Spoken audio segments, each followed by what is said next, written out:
Hello everyone, a very good evening to all of you. This is Ankit Mishra और आप सभी का स्वागत है हमारे अपने प्लेटफॉर्म अमरज्योति प्राइम पे।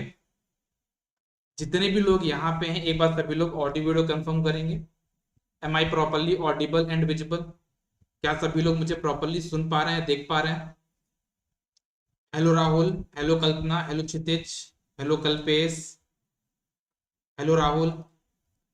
I am very good. आप कैसे हो? अ वेरी गुड इवनिंग विद्युत प्रभा, सोनल। आप में से सभी लोग एक बार जाके ग्रुप में इन्फॉर्म कर दीजिएगा, ठीक है? कल्पना, आप भी ग्रुप पे इन्फॉर्म कर दीजिए। इधर से आप सोनल या विद्युत प्रभा, आप में से कोई एक जन ग्रुप पे जाके इन्फॉर्म कर दो कि क्लास स्टार्ट हो गई है ना। मुश्किल से मैं 1 मिनट वेट करूंगा बाकी लोगों के लिए, उसके बाद मैं क्लास को स्टार्ट कर दूंगा जितने भी लोग यहाँ पे रहेंगे, ठीक है? 1 मिनट का वेट और कर लेते हैं बाकी लोगों के लिए, फिर उसके बाद हम लोग क्लास को स्टार्ट करते हैं, ठीक है? तो जल्दी से एक बार तो अपने जो ग्रुप्स हैं उनमें इन्फॉर्म कर दो कि क्लास स्टार्ट हो गई है, ठीक है? चलिए, तो हम लोग यहां तक क्लास को स्टार्ट करते हैं, देखिएगा।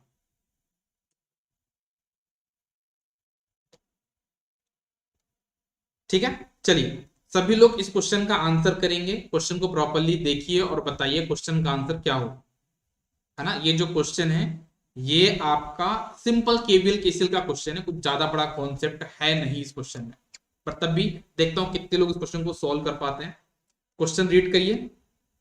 Determine the total power delivered in what by voltage source in the circuit given below. मतलब क्वेश्चन में बोला क्या जा रहा है? बोला जा रहा है कि आपके पास यहाँ पे 24 वोल्ट का वोल्टेज सोर्स है, वो इस पूरे सर्किट में कितना पावर डिलीवर करेगा, ठीक है ना? हम फिर से क्लियर कर दूं, क्वेश्चन में यहाँ पे आपको बोला जा रहा है क्या? टोटल पावर डिलीवर्ड, ठीक है? सभी लोग इस क्वेश्चन को सॉल्व करेंगे और बताएंगे आंसर क्या होगा। तो हमें क्या करना होगा? सबसे पहले इस करंट की वैल्यू निकालना पड़ेगा, है ना? या फिर हम चाहे तो इसका इक्विवेलेंट रेजिस्टेंस भी निकाल सकते हैं।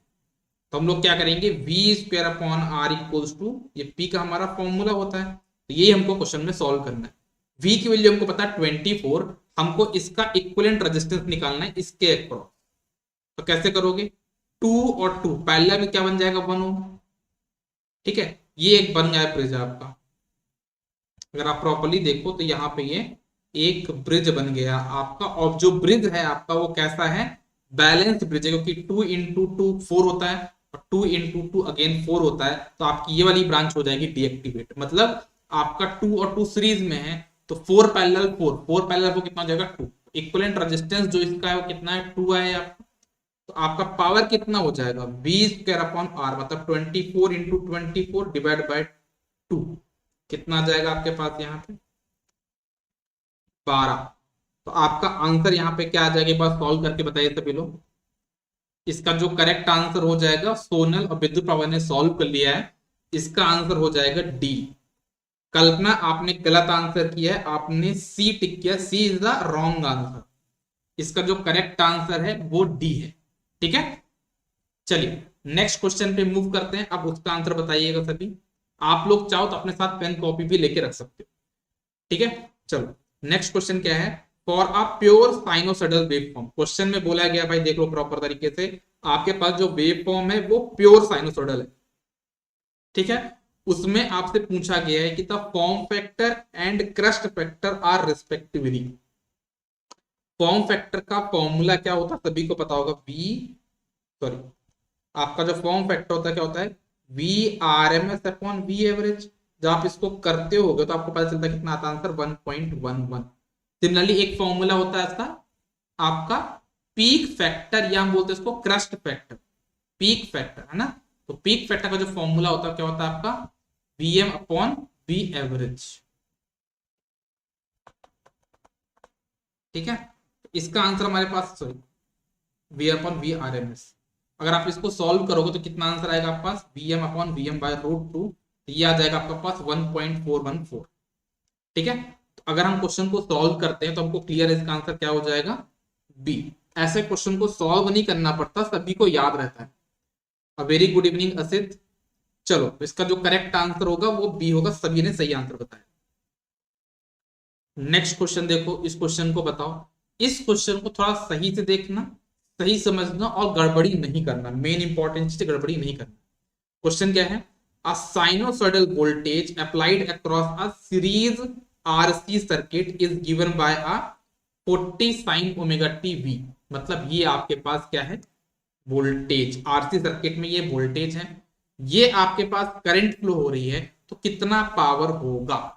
ठीक है, तो ये भी सिंपल क्वेश्चन में ही काउंट होगा कि आपको पता है वी एवरेज का फॉर्मूला होता है क्या, V इंटू आई इंटू कॉस फाइव। लेकिन एक बात बता दूं मैं, यहाँ पे जो V है और ये जो I है, ये दोनों ही आपके क्या होते हैं, RMS वैल्यू होते हैं। आपको यहाँ पे दिया कौन सा वैल्यू है, यहाँ पे पीक वैल्यू। तो सबसे पहले क्या होगा यहाँ पे 40/√2 इंटू 20/√2 इंटू कॉस ऑफ 45।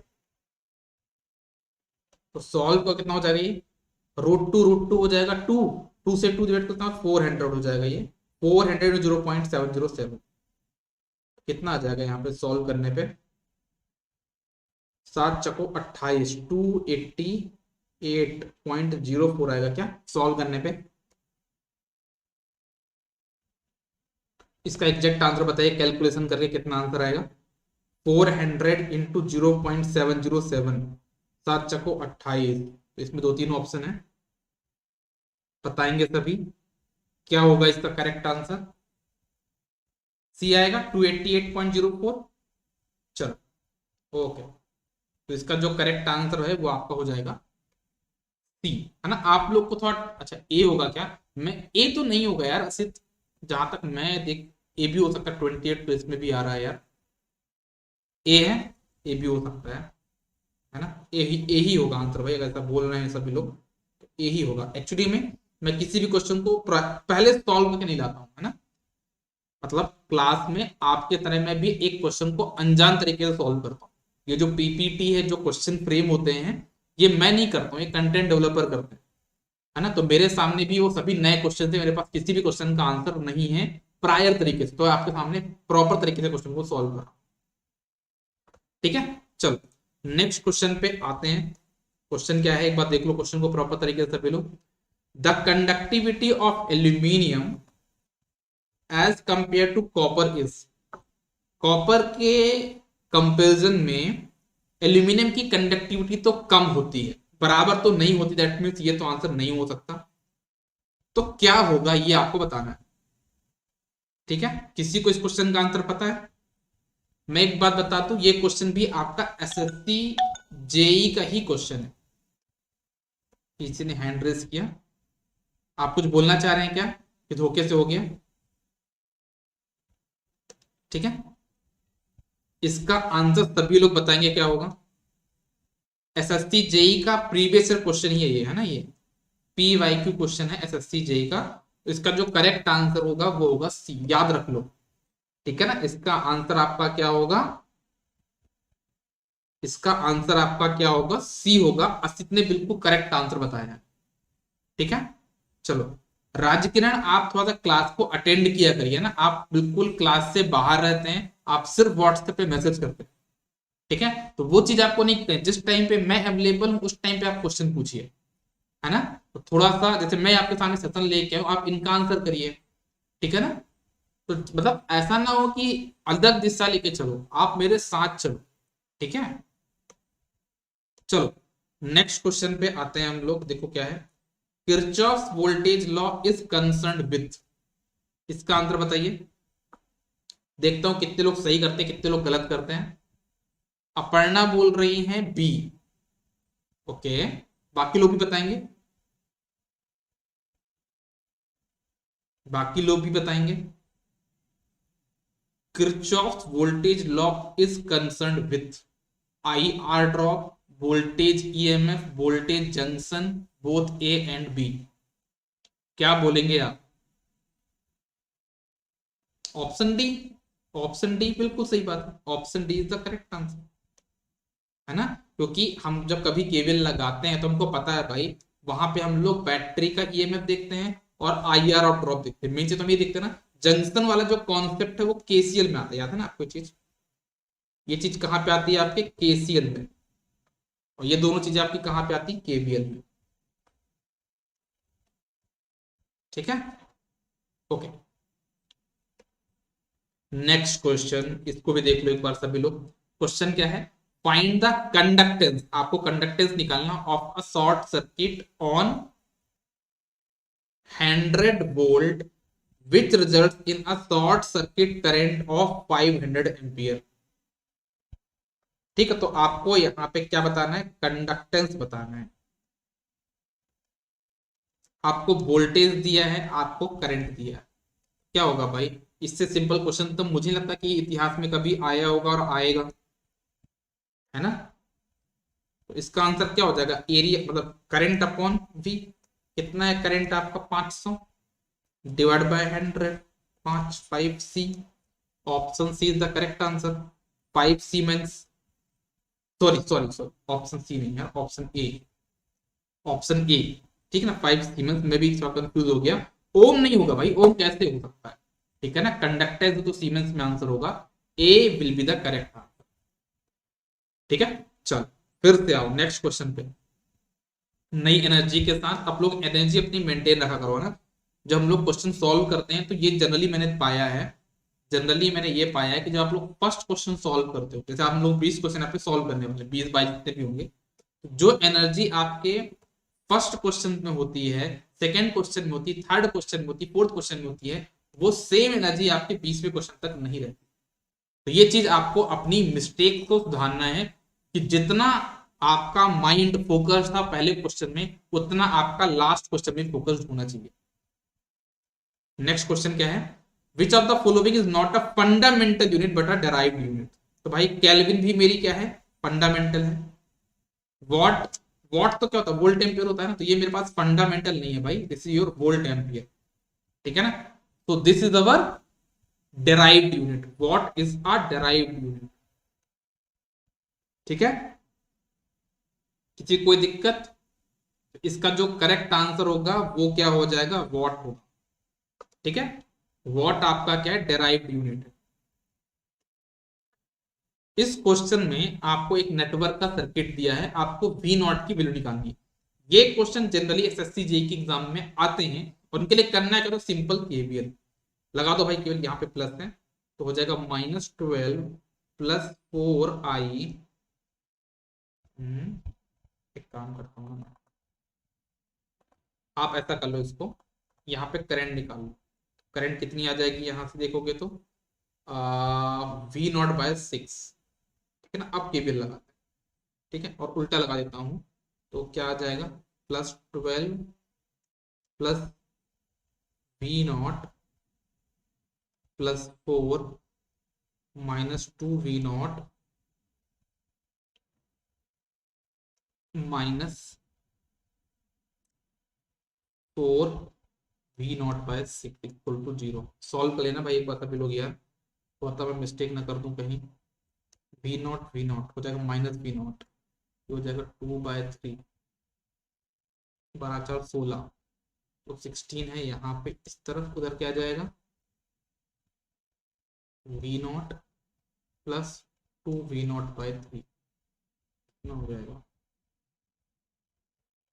3 तो 5,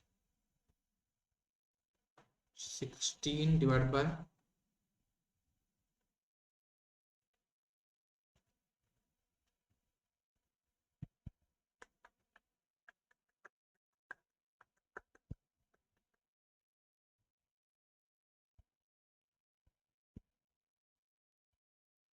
कुछ गड़बड़ किया क्या केवीएल में? केवीएल में कुछ गड़बड़ किया है क्या मैंने?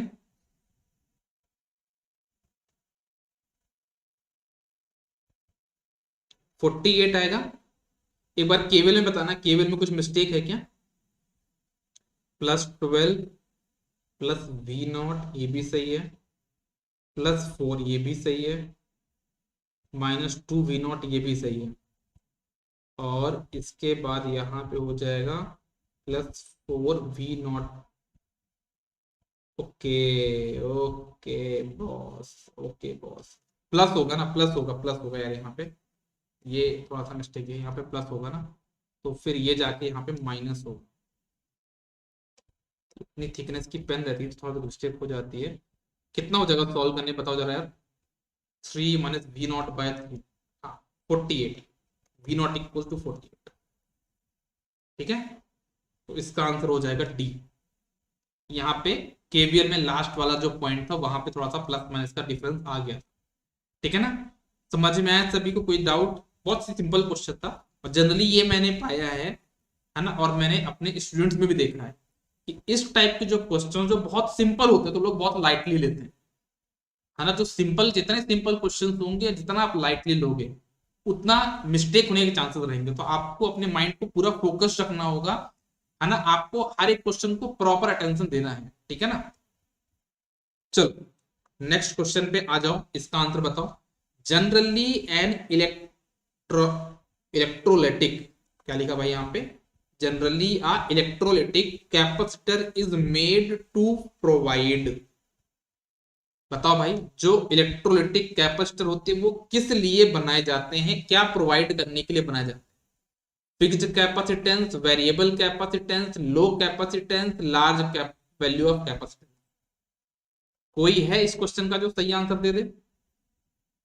जो मेरे पास इलेक्ट्रोलाइटिक कैपेसिटेंस होते हैं वो क्यों बनाए जाते हैं, क्या प्रोवाइड करने के लिए बनाए जाते हैं? असित ने किया है बी, कल्पना ने किया है डी, और बाकी लोग क्या है? बाकी लोग का भी आंसर देखना चाहूंगा मैं, बाकी लोग भी आंसर करें। हमारे जो इलेक्ट्रोलाइटिक कैपेसिटर है वो क्या प्रोवाइड करने के लिए बनाए जाते हैं?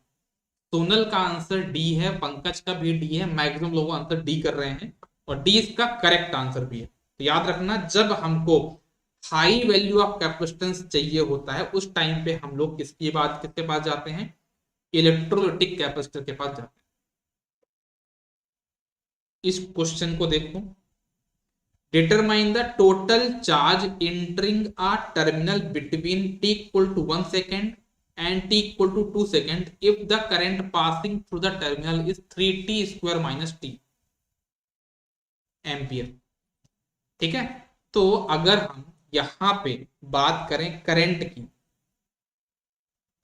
तो हमको पता I इक्वल टू क्या था? D Q by D T, ये फॉर्म सबको पता है ना। करंट का फॉर्मूला होता है, यहाँ से क्यू इक्वल टू कितना हो जाएगा? Integration of I D T. Current आपको दिया है यहाँ, तो इसको इंटीग्रेट करना क्या है क्वेश्चन, कुछ भी तो नहीं है। इंटीग्रल ऑफ 0 से 1, सॉरी 1 से 2 होगा, 1 से 2 3t square minus T D T, तो कितना हो जाएगा? 3t cube by 3 minus T square by 2। अब लिमिट पुट कर दो यार, क्या है लिमिट पुट करोगे तो ये 3 से 3 तो कैंसिल हो गया, 2 का स्क्वायर, वो 2 का क्यूब हो जाएगा 8, 8 माइनस 1 माइनस 2 पुट किया आपने तो हो जाएगा 4 बाय 2, 2 माइनस 1 पुट किया तो 1 बाय 2। कितना आ रहा है? बहुत कैलकुलेशन वाला वर्क बहुत आ रहा है आज। 7 माइनस 1.5, 5.5। क्या आ जाएगा इसका answer? D. D is the correct answer. इस क्वेश्चन का जो करेक्ट आंसर होगा वो क्या हो जाएगा आपका? डी हो जाए। ठीक है ना, समझ में आई बात सभी को? कैसे क्वेश्चन को सॉल्व करना है? आपको यहाँ पे करंट दिया है, टाइम दिया है, टाइम की रेंज दी है, तो आप यहाँ पे करंट को इंटीग्रेट कर दो, क्योंकि आपको फॉर्मूला पता करंट का ये फॉर्मूला होता है, तो आप चार्ज निकालने के लिए करंट को इंटीग्रेट करोगे। ठीक है ना, तो ऐसे क्वेश्चन सॉल्व किया जा सकता है। आई होप किसी को कोई दिक्कत यहाँ पे नहीं हुई होगी। ठीक है, चलो सभी लोग सी कर रहे थे आंसर 4.5। फिर कुछ मिस्टेक हुई क्या कैलकुलेशन में? कैलकुलेशन में फिर से कुछ मिस्टेक हुई क्या? सी क्यों बोल रहे हो आप लोग यार आंसर?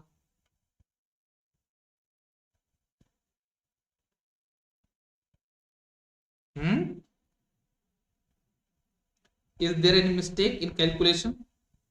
मेरे पास आंसर नहीं है ना, मतलब पहले से मैं कहीं आंसर देख के नहीं बैठा हूं, तो आप लोग इस चीज में थोड़ा कैलकुलेशन पे खुद पे भी ध्यान दीजिएगा। मैं यहाँ पे समझा भी रहा हूँ, कैलकुलेशन कर रहा हूँ, तो हो सकता है मैं कैलकुलेशन में कुछ मिस्टेक हो जाए, है ना। लेकिन एक बार में क्या आंसर आ गया 5.5, तो सही होना चाहिए। 5.5 इज द करेक्ट आंसर ना? ठीक, ठीक है, ठीक है, चलो इस क्वेश्चन को देखो, क्वेश्चन क्या है, for transforming a charge of 300 coulomb how long must a current of 0.1 ampere flow.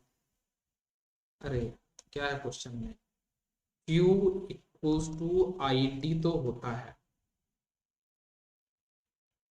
तो आपसे क्या पूछा है, टाइम। तो चार्ज आपको दिया 300 कूलम, करंट दिया 0.1 और आपको टाइम निकालना है, कितना हो जाएगा यार, 3000 इक्वल टू 3000। अब यहाँ पे 3000 तो है नहीं, ये आपका आंसर किस में, सेकेंड्स में है, मुझे लगता है मिनट में कन्वर्ट करना पड़ेगा। तो मिनट में कन्वर्ट करके 60 से डिवाइड करोगे, 3000 डिवाइड बाय 60, तो 50 मिनट्स आ जाएगा आपका answer.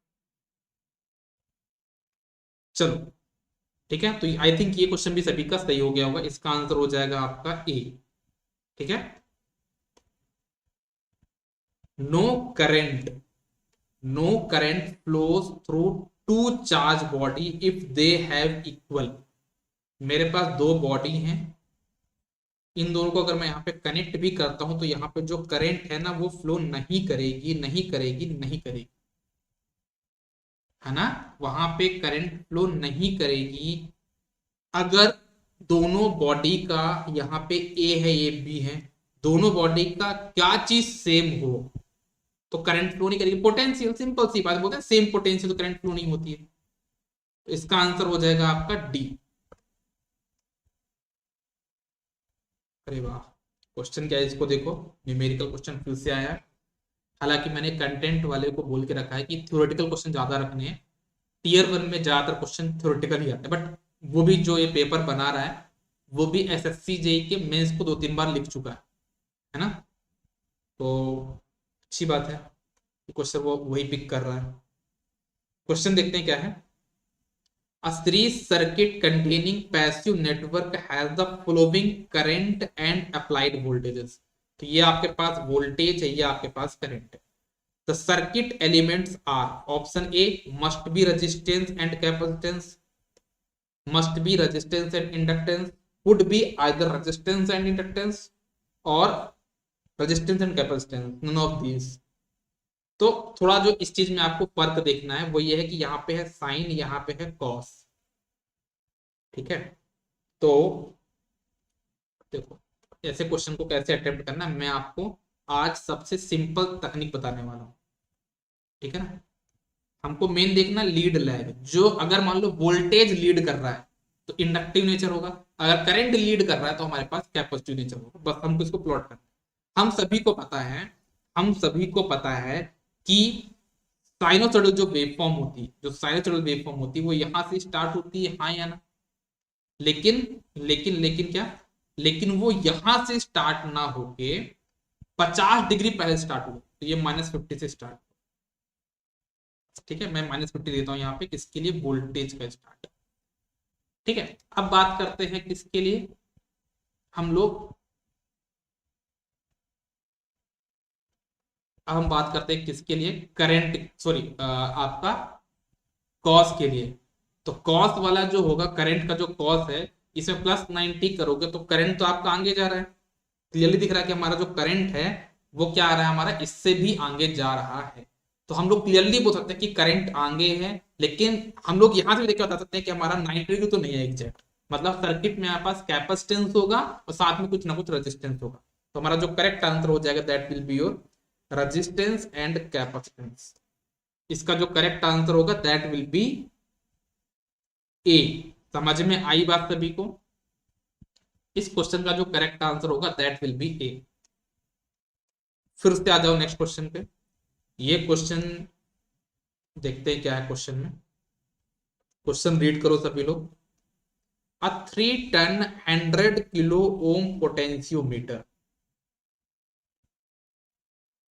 with 1% linearity uses 30 volt supply, what is the potentiometer constant। अरे बाप रे, ये बड़ा क्वेश्चन उठा लिया, कहां से आगे क्वेश्चन ये, आपके पास 3 टन 100 किलो ओम पोटेंशियोमीटर है with 1% linearity uses 30 volt supply।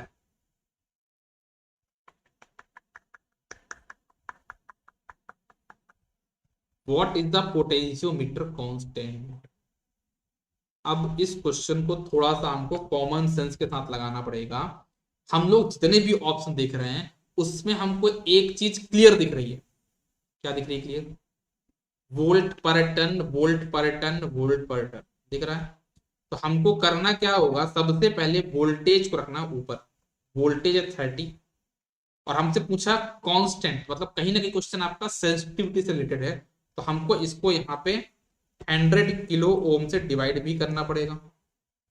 100 के मतलब हाँ। तो अगर हम इसको सॉल्व करें तो हमारे पास कितना आया, 0.3 मिली।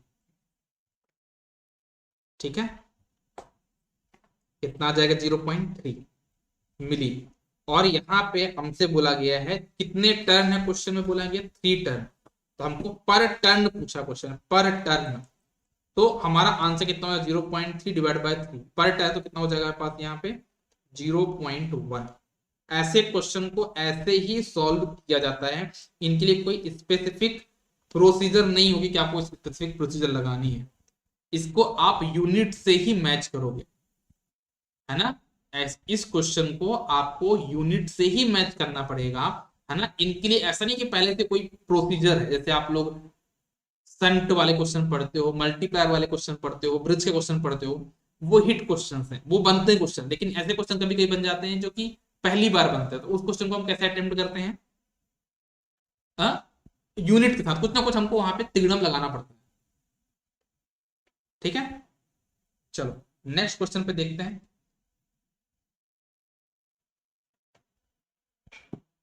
नेक्स्ट क्वेश्चन पे आगे बढ़ते हैं हम लोग। क्या है, moving iron ammeter is use for the measurement of. Moving iron ammeter किस लिए यूज होता है, DC current, AC current, both A and B. भाई ये तो सबको पता है, ये क्वेश्चन आपसे पूछूंगा ही नहीं। इस क्वेश्चन को भी देखो, अ 4.5 digit DVM is used for the measurement of voltage. How would 0.7525 volt be displayed on 1 volt range. तो एक चीज बता दूं मैं, 4.5 का मतलब क्या होता है, सब कोई पहले समझो। 1 2 3 4 ये है आपकी फुल डिजिट्स, और एक होती है आपकी हाफ डिजिट। हाफ डिजिट कौन कौन सी वैल्यू रीड कर सकता है, कि 1.5 है तो ये आपका या तो 0 रीड करेगा या तो फिर ये आपका 1 रीड करेगा। लेकिन बाकी सभी आपकी क्या रीड करते हैं, 1 से लेकर 9 तक, मतलब 0 से लेकर 9 तक रीड कर सकते। बात यहाँ पे है 1 वोल्ट रेंज। तो अगर आपने, मैं डायग्राम बताऊं, सब कुछ बताऊं, तो आपको पता है कि 1 वोल्टेज रेंज में ये वाला पॉइंटर हमारा ग्लो करता है ना। 10 वोल्ट में ये वाला, 100 वोल्ट में ये वाला, 1000 वोल्ट में ये वाला हमारा क्या करता है, हमारा पॉइंटर ग्लो करता है। तो अगर हमको बताना ये वाला पॉइंटर ग्लो कर रहा है तो हमको क्या रीड करना है, 0.7525। 4 डिजिट तो 7525 और यहाँ पे क्या आएगा 0। तो हमारा जो रीडिंग आया क्या आएगा, 0.7525, मतलब कि ऑप्शन ए। इस क्वेश्चन का जो करेक्ट आंसर होगा, आप लोग सी बोल रहे हो यार, कैसे बोल सकते हो इस क्वेश्चन का आंसर सी, क्यों भाई? इस क्वेश्चन का आंसर आप लोग सी कैसे बोल सकते हो यार, ए होगा ना। सी कैसे बोल सकते हो इस क्वेश्चन का आंसर?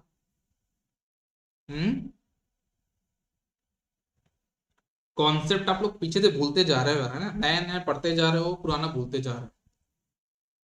नेक्स्ट क्वेश्चन पे देखो क्या question, the hot wire ammeter option A is used for only for DC circuit, high precision instrument used only for AC circuit, read equally well on DC and AC circuit. क्या होगा correct answer? इसका correct answer क्या होगा, बताइए।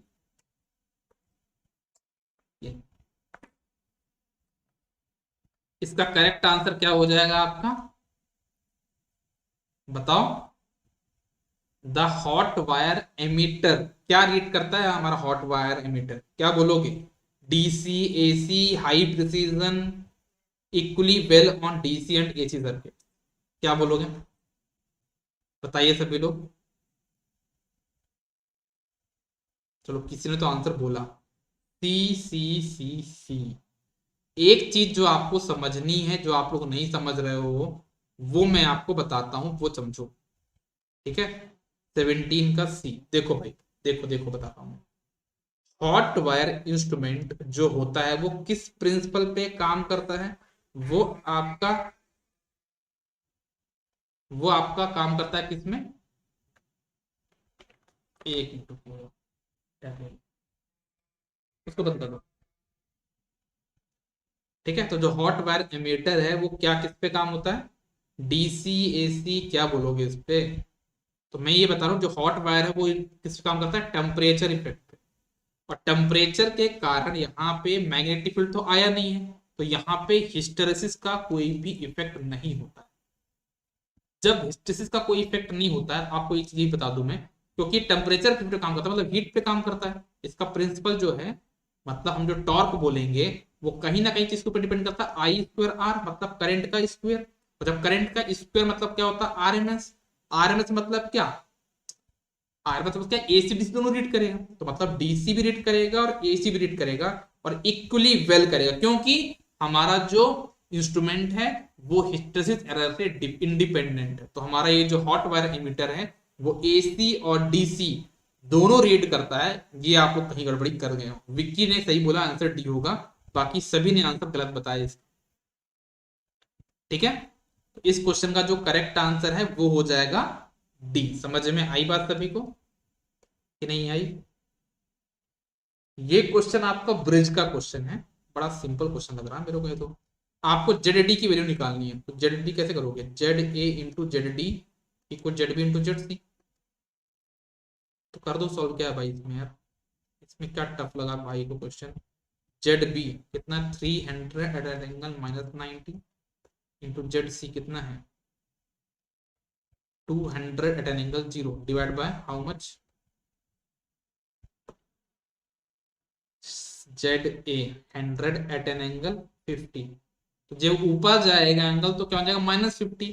फिर जब angle add होगा तो कितना? -90 -150 हो जाएगा -140, जो कि एक ही ऑप्शन में, तो ऑप्शन सी इसका जो करेक्ट आंसर हो जाएगा, that will be your option C. The connected load of a domestic consumer is usually around. ये एक अच्छा क्वेश्चन है जो कि आप लोगों को थोड़ा सा समझ के रखना पड़ेगा, है ना? कि जैसे ये चीज आपको समझनी पड़ेगी। एक कॉमन सेंस की बात है, एक कॉमन सेंस की बात है कि डोमेस्टिक और इंडस्ट्रियल कंज्यूमर का मीनिंग क्या होता है ना? डोमेस्टिक एंड कॉमर्शियल में डिफरेंस क्या होता है? डिफरेंस होता है उसमें लोड की कनेक्टिविटी। आपका जो घर है, आपके घर में जो बिजली आ रही है ना, उसका जो पर यूनिट कॉस्ट है वो डिफाइन करता है कि आपके घर पे कनेक्शन क्या, डोमेस्टिक है या फिर आपका आपका कॉमर्शियल है। कॉमर्शियल मतलब कोई शॉपिंग है या कोई दुकान है, कुछ ऐसा चक्की है, उसमें हम बोलते हैं कॉमर्शियल। ठीक है, बाकी को हम बोलते हैं, जो घर वाले होते हैं, डोमेस्टिक। तो उसकी एक रेंज होती है कि जब आपके घर पे लोड, जितने भी लोड है हम उसका सम करेंगे, तो अगर वो 5 किलोवाट से कम है तब जाके वो डोमेस्टिक होता है। अगर उससे ज्यादा लोड जाता है that means you are coming under commercial, मतलब आप कुछ बिजनेस कर रहे हैं। ठीक है ना? तो याद रखिएगा, इसका आंसर हो जाएगा आपका C. Next question, which equipment is not given as star labeling by Bureau of Energy Efficiency? बड़ा अच्छा क्वेश्चन, बहुत अच्छा क्वेश्चन है, बहुत ही अच्छा क्वेश्चन है। क्वेश्चन ये बोला जा रहा है, जैसे हम लोग देखते हैं ना अपने घर में, अगर एसी खरीदते हो तो लिखा था 3 स्टार एसी, 5 स्टार एसी। आप लोग रेफ्रिजरेटर लेके आते हो, उसमें लिखा रहता है आपका 3 स्टार है, 5 स्टार है। ये स्टार का मतलब क्या होता है? स्टार का मतलब होता है एनर्जी सेविंग, एनर्जी को बचाना, फालतू वेस्ट ना हो। जैसे अगर आप देखोगे तो आजकल एलईडी वगैरह भी आ रहा है, तो स्टार बेस में आ रहे हैं। कंप्यूटर्स जो आते हैं तो वो भी आजकल मतलब मेंशन करते हैं कि बहुत ज्यादा एनर्जी कंजम्पशन कम है। आजकल जो पंप सेट आ रहे हैं, जो सोलर पंप सेट होते हैं, उनमें भी स्टार लिख के आता है कि भाई ये एनर्जी का कंजम्पशन कम करें। रेफ्रिजरेटर तो आप तो अपने देखा ही, 3 स्टार 5 स्टार लिखा ही रहता है आपके सामने। तो सिर्फ एक ही चीज जहां पे स्टार लेबलिंग नहीं होती वो है ऑफिस बिल्डिंग, है ना? वो आपके पास वहां पे according to bureau of energy efficiency यहाँ पे स्टार लेबलिंग नहीं लगती कि ये 3 स्टार बिल्डिंग है, 5 स्टार बिल्डिंग। वो 5 स्टार जो बोलते हैं वो अलग मतलब उसमें बोलेंगे हम लोग, है ना। वो इस मतलब energy, bureau of energy physics के दायरे में नहीं आता। मतलब 3 स्टार होटल, 5 स्टार होटल, वो अलग वो चीज है भाई, ऐसा मत सोचना आप लोग, है ना। उसका मीनिंग अलग होता है, वो according to bureau of energy efficiency नहीं होता। चलो भाई, तो ये रहा आज के सत्र के बारे में। Thank you everyone. आज के लिए बस इतना ही। इसके आगे की जो भी कहानी होगी वो हम लोग नेक्स्ट क्लास में डिस्कस कर लेंगे, ठीक है।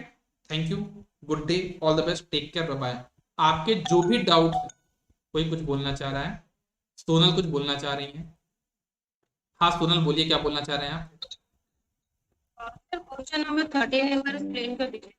क्वेश्चन नंबर 13, एक मिनट रुकिएगा, मैं आ जाता हूँ क्वेश्चन नंबर 13 में। ये क्वेश्चन नंबर 13 मैं एक्सप्लेन कर देता हूँ, एक बार फिर से देखो इस क्वेश्चन में। देखो यहाँ पे वोल्टेज जो दिया हुआ है, ठीक है, इस क्वेश्चन को देखना, इस क्वेश्चन को देखना। यहाँ पे जो वोल्टेज दिया है इसमें से हमको सिर्फ ध्यान से मतलब है साइन और यहाँ पे 50, ठीक है ना। तो आप इसको ऐसे समझिए कि अगर मैं इसको कॉस बनाता हूं तो मुझे क्या करना होगा, -90 करना। देखो हमको करना क्या है, इस साइन को कॉस बनाओ या फिर उस कॉस को साइन बनाओ। तो हमको करना, अगर कॉस को साइन हो तो हमको +90 कर दो यहाँ पे। तो मतलब कहने का मतलब कि ये हमारा जो करंट है ना, ये देखो +50 है, ये कितना हो जाएगा, +90 को कितना हो जाएगा, 103। तो कहने का मतलब क्या है कि हमारा करंट तो आगे बढ़ रहा है ना। अगर हम इस कॉस को साइन बनाते हैं तो हम लोग क्लियरली देख पाएंगे कि ये चीज हमारी वोल्टेज से आगे जा रही है। दैट मीन्स हमारा नेटवर्क क्या होगा, आरसी नेटवर्क, ठीक है। अभी क्लियर हुआ कि कोई डाउट है अभी भी? चलो, आज के लिए बस इतना ही, मिलते हैं नेक्स्ट सेशन में। Good day, take care, bye bye.